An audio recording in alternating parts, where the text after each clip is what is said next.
The movie begins in ancient Rome. An architect named Lucius is failing to come up with new innovations and is struggling with money. Every idea he comes up with is rejected by the clients, who think his innovations are outdated. One afternoon, Lucius's friend brings him to a public bathhouse to unwind. Lucius thinks it is the worst place to relax, since it is filled with loud, naked people. Overwhelmed by the environment, he goes underwater and stays there for a while. Suddenly, he notices a small whirlpool forming on the other side of the tub. He goes to check it out, but is pulled by a strong current. In only a few seconds, Lucius ends up in a tunnel-like place, struggling to breathe. He tries his best to get to the surface and is finally successful, but to his surprise, he is not in a Roman bathhouse anymore. In fact, he is in a modern Japanese bathhouse, filled with old men who are in shock to see him stand naked in front of them. The architect has somehow traveled through time to modern-day Japan. Lucius, who has never seen someone with Mongolian features, assumes that the men are from a flat-face tribe.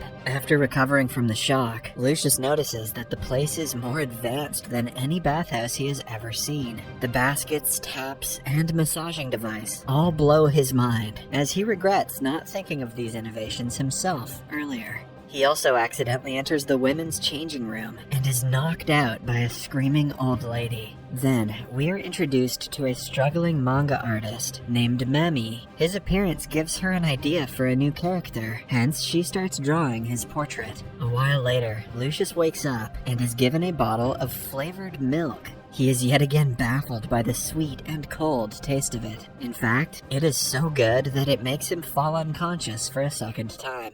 When he regains consciousness, he is back in Rome, surrounded by men. They say that he drowned in the tub and was found a few minutes ago. Initially, Lucius thinks his encounter with the flat-faced tribe was only a dream, a racist dream. But then, he notices the empty milk bottle at his side. The scene cuts to 2 months later. Lucius proposed his renovation idea to the owner of the bathhouse and made it more advanced. People praise his creativity, and he makes a lot of money off of it. They now use baskets, massage booths, and even sweet milk to enhance their bathhouse experience. While in the tub, an old man wishes that he had a bathhouse at home. As Lucius is thinking of a way to make that possible, he is again pulled by a current and brought to a bathtub in the 21st century. A man comes inside and asks Lucius to help him bathe.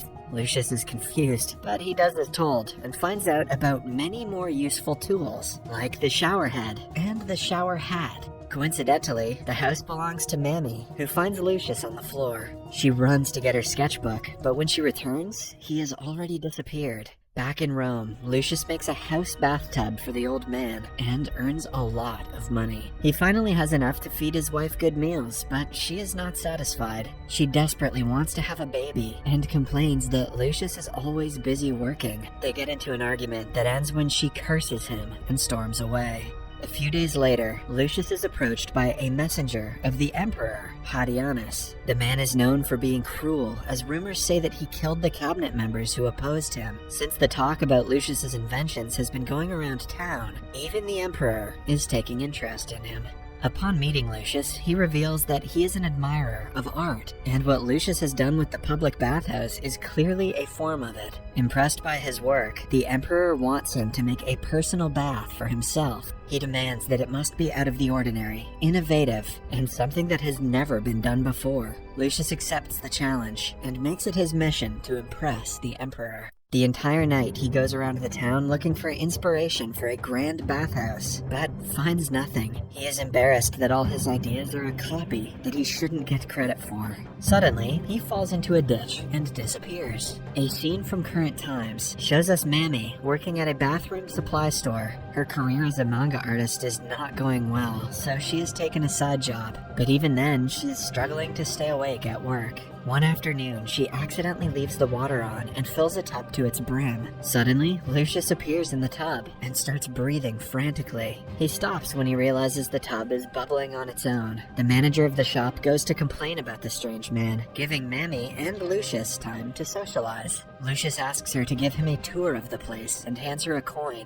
Although Mammy doesn't understand his spoken language, she does understand the language of cold hard cash, and she shows him around. Lucius is mesmerized by the urinals and thinks printed toilet paper contains the secrets of the Flat-Face tribe's success. I really wish I didn't have to keep narrating that term. But the thing that fascinates him the most is a bidet. When he is on it, he feels like he is in heaven. Copying the idea from everything he saw, he returns to Rome and makes the Emperor the best bathhouse of all time. It has a toilet with constant water flow to clean the behind, a tub with bubbles made from slaves blowing up a pipe, a glowing aquarium, and scented candles. He exceeds the Emperor's expectations and is awarded a special necklace that has a unique sculpture of dog legs and human genitals. Lucius runs home to show the achievement to his wife, but finds her making love to his best friend. Damn. In the future, Mammy returns to her small hometown after repeatedly failing to generate ideas for a good manga and being kicked out of her side jobs. She starts working in a local bathhouse and studying ancient Roman history. The coin she received from Lucius and his disappearance has intrigued her, and she wants to know if he is actually a person from the past. Back in Rome, Lucius has lost the will to live after his wife ran away with his best friend. One day, he is approached by a messenger who is worried about the Emperor. It turns out that the Emperor lost his son recently and thinks that a crocodile is his reincarnation. He wants Lucius to design a place where the crocodile can be stored and all of his needs are met. Lucius has to be extra careful with this one, because if the animal dies, all blame will fall upon him and he will be declared a national criminal. Following that, Lucius goes back to the Emperor's bathhouse to check the water flow at his request, but when he enters the tub, he is pulled into the future for the third time. He comes outside and finds himself in a cage, stuck with crocodiles. It turns out he is in a crocodile sanctuary. At the same time, Mammy is also at the sanctuary with a date, who she doesn't like. She tries her best to get rid of the guy and is happy upon seeing Lucius inside the cage. She brings him out and shows him around the sanctuary, forgetting all about her date. Lucius learns how to take proper care of crocodiles and their preferred habitat. Mammy also takes him to learn archery to see if he is really a Roman man. He hits all the targets, confirming her suspicion. A while later, he ends up in a hot spring, which takes him back to his time.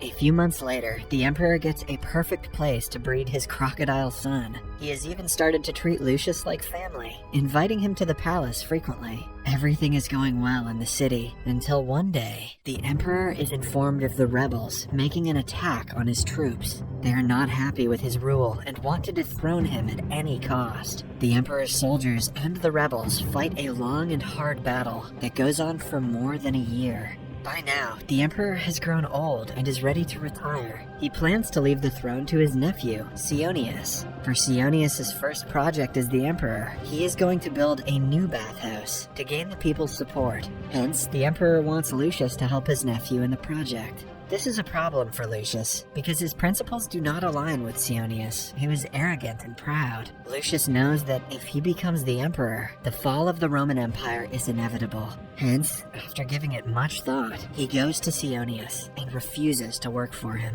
Sionius reminds him that going against the emperor is treason, punishable by death, but Lucius remains adamant. He goes to a fellow architect and begs him to take the project. However, the man is furious at Lucius for being the reason he is broke. They get into a fight, and Lucius is pushed into a wall. In the next scene, he is with the Flat-Face tribe again. He is hurt, but they're taking care of him as their own. They bring him to a hot spring where he can rest and recover. It is said that if he bathed in the water of a spring, a person can heal quickly. They also give him fermented alcohol, which burns his throat. Then, Lucius meets Mammy, who has learned to speak basic Latin. She asks him his name, but Lucius is so drunk that he falls on top of her, and the two drown in the lake. When they wake up, they are in Rome. Much to Mammy's amazement, she finds out that Lucius is about to be executed for refusing to oblige the emperor's order. Worried, she tries to convince him to take the project, but it doesn't work. Lucius leaves home with his luggage to save his life. Meanwhile, in Japan, the group of old men are looking for Mammy when they fall into the lake. Like Lucius, they also get stuck in a whirlpool and are brought to the past. Lucius is on his way to a different city when he comes across a natural hot spring on a hill.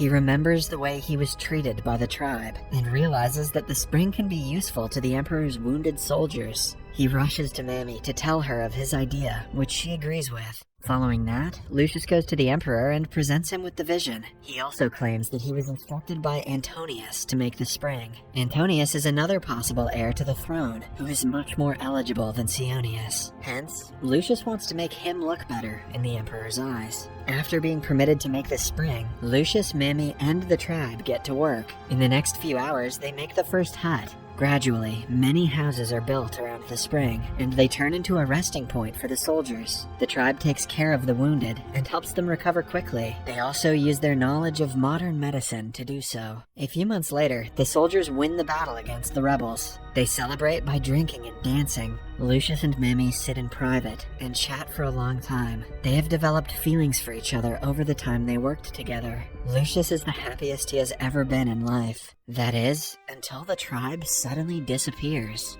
Mammy also starts vanishing in front of his eyes, but before she does, he tells her that there are several ways leading back to Rome. In the following scene, the Emperor makes Antonius his advisor. Lucius is also awarded in front of the civilians for the bravery he showed in battle. People acknowledge that without him, they would have never won. Meanwhile, Mammy has started a new life in the future. One day, she is walking through the city when she sees Lucius come out of a pond. The movie ends as they meet each other again.